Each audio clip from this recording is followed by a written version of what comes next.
Hello மோலோஸ் எல்லாரும் எப்படி இருக்கீங்க? இன்றைக்கி ஜீத்து ஜோசப் டேரக்ஷனில் வெளிவந்திருக்கிற மிராஜ் படத்தை பற்றி தான் நம்ம வந்து பார்க்க போகிறோம். ஸோ பொதுவாக ஒரு படத்தில் வந்து ட்விஸ்ட்டு நிறைய இருந்தாலே நம்ம எல்லாத்துக்குமே பிடிக்கும். ஸோ ட்விஸ்ட்டில் தான் படமே இருந்தால் எப்படி இருக்கும், அப்படிப்பட்ட படம் தான் இந்த மிராஜ். வாங்க பார்க்கலாம். ஒரு 3 முக்கியமான விஷயத்துக்காக இந்த படத்தை நீங்கள் மிஸ் பண்ணாமல் தியேட்டரில் பார்க்கலாம். ஸோ நம்பர் 3 என்னென்னு வந்து பார்த்தீங்கன்னா, இந்த மூவி உங்களுக்கு வந்து மலையாள மூவி மாதிரியே இருக்காது. ஏன்னா இந்த படத்தோட கதைக்களம் வந்து கோயம்புத்தூர்லேருந்து ஆரம்பிக்குது. ஸோ தமிழ் நடிகர்கள் நிறைய பேர் நடிச்சிருக்காங்க. நடிகர் சரவணன் ஆகட்டும், நடிகர் சம்பத் வந்து தமிழில் தான் பேசுகிறாரு. இப்படி நிறைய பேர் வந்து தமிழில் பேசுகிறாங்க. அண்ட் கோயம்புத்தூரில் தான் நிறைய விஷயங்கள் வந்து ட்ராவல் ஆகுது. ஸோ படம் முழுக்க வந்து தமிழ் டைலாக்ஸ் நிறைய இருக்கும். அண்டு மலையாளம் பேசும்போதும் நமக்கு வந்து சப்டைட்டில்ஸ் வருது. ஸோ இந்த படம் பார்க்கும்போது வந்து பார்த்தீங்கன்னா டெஃபினட்டாக உங்களுக்கு வந்து தமிழ் மூவி பார்க்குற ஒரு ஃபீல் தான் கண்டிப்பாக கிடைக்கும். ஸோ இந்த ஒரு ரீசனுக்காக இந்த படத்தை நீங்கள் மிஸ் பண்ணாமல் தியேட்டரில் பார்க்கலாம். ஸோ ரெண்டாவது விஷயம் என்னென்னு வந்து பார்த்தீங்க அப்படின்னா, கண்டிப்பாக அபர்ணா பாலமுரளி அண்ட் ஆசிஃப் அலியோட பெர்ஃபார்மன்ஸ் தாங்க. ரெண்டு பேரும் வேறு லெவலில் நடிப்பில் வந்து பட்டையை கிளப்பியிருக்காங்க அப்படின்னு தான் சொல்லணும். ஸோ அபர்ணா பாலமுரளிலாம் வந்து பார்த்தீங்க அப்படின்னா, ஒரு பக்கம் போலீஸ் தேடும், ஒரு பக்கம் வந்து வில்லன் கேங் தேடிட்டு இருக்கும். இந்த 2 பேருக்கிட்டையும் மாட்டிட்டு அவங்க பரிதவிக்கிற அந்த சீன்ஸ் ஆகட்டும், அண்ட் ஒவ்வொரு சீன்லேயும் அவங்களோட ஃபேஸ் எக்ஸ்பிரஷன் ஆகட்டும், அண்ட் முக்கியமான கிளைமேக்ஸ்லாம் அவங்களுக்கு ஒரு ஃபைட் சீன்லாம் வச்சுருக்காங்கன்னா பார்த்துக்கிடுங்களேன். அந்தளவுக்கு வந்து அபர்ணா பாலமுரளி இந்த படத்தில் வந்து வேறு லெவலில் பெர்ஃபார்மன்ஸ் கொடுத்துருக்காங்க.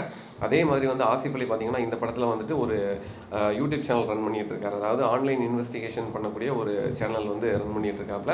இந்த சொசைட்டியில் நடக்கக்கூடிய நிறைய விஷயங்களை வந்து அவர் இன்வெஸ்டிகேட் பண்ணி பியூர் ஃபேக்ட்ஸ் அப்படிங்கிற ஒரு சேனல் மூலயமா வந்து மக்களுக்கு வந்து சொல்கிற மாதிரி தான் காமிச்சிருக்காங்க. ஸோ ஒவ்வொரு சீன் பை சீன் வந்து அவர் வந்து எப்படின்னா டிடெக்டிவ் ரோல் வந்து ப்ளே பண்ணும்போது வந்து பார்த்தீங்க அப்படின்னா வந்து வேறு லெவலில் பெர்ஃபார்மன்ஸ் இருக்கும். ஸோ டெஃபினட்டாக அபர்ணா பாலமுரளி அண்ட் ஆசிஃப் அலி பெர்ஃபார்மன்ஸ்க்காக அந்த படத்தை நீங்கள் தேட்டரில் மிஸ் பண்ணாமல் பார்க்கலாம். ஸோ அடுத்து முதலாவது என்னென்னு வந்து பார்த்தீங்க அப்படின்னா, டெஃபினட்டாக வந்து இந்த படத்தோட டேரக்டர் ஜீத்து ஜோசப்காக அந்த படத்தை நீங்கள் மிஸ் பண்ணாமல் தேட்டரில் பார்க்கலாங்க. ஏன் அப்படி சொல்கிறேன் அப்படின்னா, டேரக்டரோட நிறைய படங்கள் நீங்கள் வந்து பார்த்துருப்பீங்க. படத்தில் வந்து நிறைய ட்விஸ்ட் அண்ட் டர்ன்ஸ் இருக்கும். ஆனால் இந்த படம் வந்து பார்த்தீங்கன்னா ட்விஸ்ட்டில் தான் வந்து படமே இருக்குது. ஸோ இந்த படத்தில் வந்து அபர்ணா பாலமுரளியோட லவர் வந்து அவர் ஒர்க் பண்ணக்கூடிய கம்பெனியில் ஹார்ட் டிஸ்க் எடுத்துகிட்டு போகும்போது அந்த ட்ரெயின் ஆக்சிடென்ட் ஆகிட்டு அப்படின்னு தான் கதைக்கிழமே ஆரம்பிக்குது.